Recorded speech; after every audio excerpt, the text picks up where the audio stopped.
الحبايب الحلوين الكرويين، مش المدورين يعني اللي بيحبوا الكورة. النهارده كان مباريات الأسبوع ال11 في الدوري الممتاز المصري. يوم ما كانش لطيف بالنسبة طبعا للزملكاوية، بس كان طبعا هايل بالنسبة للأهلاوية. اليوم ممكن نقول إن هو تحت شعار الأفضل لا يكسب دائما أو لا يفوز دائما. في مباراة أسوان والزمالك الأفضل كان أسوان، ونجح فعلا إن هو يفوز، نرفع له القبعة، أداء هايل. وفي مباراة بيراميدز والأهلي، الأهلي ما كانش أحسن حاجة، بيراميدز كان أكثر فعالية أكثر استحواذا، كان ينقصه بعض الأشياء بس في الآخر خالص نجح الأهلي إن هو يفوز بالمباراة بثلاث أهداف مقابل لا شيء. طيب، نتكلم بقى عن المباراتين كده سريعا، ونتكلم عن الموقف الوقتي في الدوري عامل ازاي، رغم ان هو طبعا لسه المشوار طويل، بس برضو الدوري بيبقى له شكل من اشكال الملامح يعني. الدوري دلوقتي الاهلي في المقدمة عنده 27 نقطة، والزمالك تاني عنده 24 نقطة، وبيراميدز طبعا بعد ما خسر النهارده عنده 20 نقطة، وبينهم فيوتشر عنده 22 نقطة. يبقى الزمالك اعتلى القمة لمدة أسبوع واحد فقط، اللي هو الأسبوع العاشر، بعد ما كسب الإسماعيلي، والأهلي كان اتعادل مع سيراميكا. واتكلمنا عن المباراتين دول، أو اتكلمنا على الأقل عن الأهلي محتاج إيه عشان يقدر إن هو يكمل على المنافسة. بس الأهلي فاجئنا إن هو مش محتاج كتير يعني فعلا مش محتاج كتير. الأهلي محتاج مهاجم قوي فعال، محتاج حد برضه في خط النص كويس. بس في النهاية خالص الشعار اللي بيقول الأهلي بمن حضر هو الأهلي بمن حضر، ما فيش كلام. محدش يقدر يقول النهاردة إن الأهلي تم مجاملته تحكيميا. المباراة كانت ماشية بشكل كويس جدا. الأهلي نجح إنه يحرز ثلاث أهداف. طبعا ما أداش الأداء اللي هو يعجب جماهيره، الناس كلها كانت قلقانة قبل ماتش الأهلي إن الأهلي لا هيعمل ماتش مش حلو، بيراميدز هو ممكن الأقرب إن هو يكسب، والنتيجة ممكن تنقلب ويفضل وضع الدوري زي ما هو فوق الزمالك والأهلي نفس عدد النقاط لو الأهلي كان خسر النهاردة، بس ده ما حصلش. الأهلي نجح إنه يجيب تلات تجوان، منهم جون بمساعدة المدافع بتاع بيراميدز اللي هو آخر جون في المباراة، اللي لعبها حسين الشحات، وجت في رجل أحمد سامي ودخلت في أحمد الشناوي. إنما قبل كده في هدفين حلوين قوي، القذيفة بتاعت عمرو السولية، والجون التاني برضو من عمرو السولية، ربنا يشفي له بنته يا رب، اللهم آمين. آه، عشان ما نخشش بس نتكلم كتير عن الأهلي، احنا عايزين نتكلم عن الزمالك. باعتباري أنا راجل زملكاوي، أنا عايز أتكلم عن الزمالك. الزمالك عمل ماتش قمة في السوق.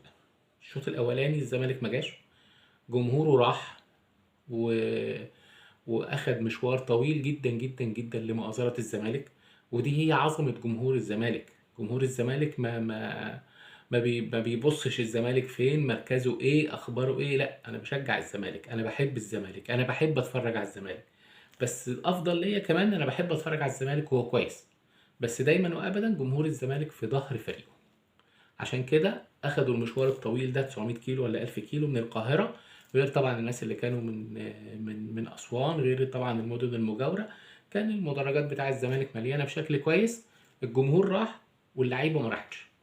اتفرجنا على شوط أولاني قمة في السوق، فعلا فعلا فعلا اللعيبة تكاد تكون يعني محبطة، إيه، بتأدي من غير نفس. إمام عاشور زيزو اداله كورة يكاد يكون خلاص انفراد، انت هتعمل كده هتجيب الجون. يعني لو حتى وقفت الكرة تحت رجلك هتحطها في الحتة اللي انت عايزها براحتك خالص. المدافع اصلا اتزحلق وقع على الارض، بقيت انت والحارس بتساهل شديد جدا حطها في رجل حارس اسوان. حارس اسوان كان النهارده برضو ان شاء الله ما شاء الله لا قوه الا بالله، زاد عن فريقه بشكل كويس قوي خاصة في الشوط الثاني. بس الشوط الاولاني ما شفناش الزمالك. الشوط الاولاني كان ممكن ببساطه شديده جدا يخرج 3-0 لصالح اسوان، او 4-0 كمان لصالح اسوان، في كورتين جم في القايم الشمال، كوره بدماغ المهاجم الافريقي، وكوره تانية اتشاطت واتحطت برضو في نفس القائم سبحان الله يعني. انما هو ربنا لطف وخلص 2-0 بس. وبرضو 2-0 ده فيه اخطاء ساذجه جدا من دفاع الزمالك، في الالتحام، في الكور العرضيه، في الارتقاء، في كسب الكوره. حارس المرمى انا مش عارف ليه، ايه السبب ان حارس مرمى الزمالك تحديدا ما بيخرجش في الكور العرضيه، بيعلى، لان هي دي منطقتك، انت الستة ياردة دي بتاعتك. انت لو طلعت هتتفاعل على الكوره، هتطلعها يمين، هتطلعها شمال، هتطلعها كورنر تاني، هتمسكها، هتعمل فيها اي محاوله إن كانت. انما عدم خروجك بيتيح الفرصه طبعا ان بتخبط في رجل المدافع بتاعك بتخش، زي ما شفنا في ماتش الاسماعيلي، وشفنا برضو النهارده مع محمد عبد الغني. او المهاجم بياخدها ببساطه شديده جدا، يا دوبك بتلمس شعره العالي وبتخش مستريحه جدا في الجون. الترابط ما بين الخطوط ما كانش كويس. الزمالك يكاد يكون كان بيلعب كأنه ناقص، لأن احنا ما شفناش أي فعالية خالص لراس حربة مميز في الزمالك. سيف الجزيري مش موجود، مش موجود. يعني حتى لو انت موجود عندك صناع العاب على مستوى عالي جدا يقدروا ان هم يحركوا الكوره لفيرود، الفيرود مش موجود. اوكي، نفس الشيء برضو بالنسبه لسامسونج. سامسونج محتاج يتشحن. سامسونج في الشوط الثاني برضو مش موجود. فبالتالي انت بتعمل تلعب بالاجنحه، وعمال تحاول تخترق بالنص. حتى الجون جابه لك المدافع من كورنر مرفوع، المدافع بيخش حسام عبد المجيد ما شاء الله لا قوه الا بالله عليه، بيحطها بشكل يعني هايل ممتاز، وكان هيكررها تاني ويحرز هدف التعادل، بس ربنا ما اردش. والزمالك لا يستحق انه يتعادل، ولا يستحق انه يكسب، ولا يستحق انه ياخد نقطه من المباراه دي حقيقه يعني. ما كانش في المستوى اللي هو يأهله بأي حال من الأحوال إن هو ياخد أي مكسب من الماتش ده بنقطة أو ب3 نقط أو بخلافه، لأن الهزيمة بتاعت الزمالك النهاردة نتيجة طبيعية جدا. أيمن الرمادي خلى حياة الزمالك رمادي. يعني فعلا الراجل لعب بتكتيك عالي قوي، قفل على مفاتيح الزمالك بشكل هايل جدا، امتلك تقريبا الملعب، عمل كذا كوره في الشوط الثاني كمان. لما اتشال السيسي، عمرو السيسي من نص الملعب، واصبح الامور ان الاسوان بيقدر ان هو يتحرك بسلاسه، بيوصل ال 18 بشكل كويس قوي. يعني يكاد يكون كان ممكن يحرز المزيد من الاهداف يعني، لولا لطف الله سبحانه وتعالى. فالحمد لله ان النتيجه طلعت على كده كويس، ان هي 2-1 فقط، مش اكتر من كده. وزي ما قلت لكم ان الزمالك لا يستحق ان هو يكسب من المباراه دي اي مكسب كان نهائيا خالص. مطلوب اعاده نظر، مطلوب فرود على اعلى مستوى يبقى موجود في الزمالك، لان احنا ما عندناش فرود. النهارده مروان حمدي اللي اتباع للنادي المصري هو اللي بيجيب الفوز للنادي المصري في مباراته مع الداخليه 1-0 في الدقيقة 14. مروان حمدي بيأمن ال3 نقط للمصري. انت بعت مروان حمدي وسبت الجزيري وجبت يوسف حسن وجبت سامسون. عفوا معلش، يعني صفقات الزمالك، انا يعني مش بقول غير اللي انا شايفه. صفقات الزمالك، لا صفقات الزمالك ما كانتش بالقوة الكافية. لعيب لم يتمالك نفسيا وطلب الرحيل. لعيب جه واصيب، ابراهيم نضاي. قدر ربنا سبحانه وتعالى عماد دونجا لما جه اصيب في المنتخب وقعد فتره وبتاع، بس عماد دونجا يكاد يكون هو المكسب الفعال والحقيقي لحد دلوقتي. مصطفى شلبي لعيب كبير بس هو فين؟ اوكي، عمرو السيسي لسه محتاج ياخد اكتر عشان يبقى مسمار في خط النص. سامسون في اول مباراه يعني ابدى شكل من اشكال، احنا قلنا خلاص بقى عندنا قوه جباره في الهجوم. بعد كده مفيش، تايه، محتاج ياخد وقت. طب ما انت بتدي لسيف الجزيري وقت، طب ما تديله هو كمان وقت. بس كان ممكن ان انت لو نجحت في الماتش بتاع النهارده ده ان انت يبقى عندك فرص ان انت تدي وقت للعيبه بتاعتك. المباريات برضو الثلاثه اللي انت خسرت فيهم او تعادلت فيهم قبل كده، كان ممكن ان انت لو اجدت بشكل اكتر من كده وما خسرتش، كان ممكن ان انت تدي برضو اللعيبه بتاعتك بشكل احسن. ملاحظات عن التحكيم في المباراه. لا يعني انا ليا ملاحظه عامه عن التحكيم. التحكيم ما بيديش حمايه كافيه للاعيبه الزمالك ضد منافسيها، يعني مقارنه بالانديه الاخرى.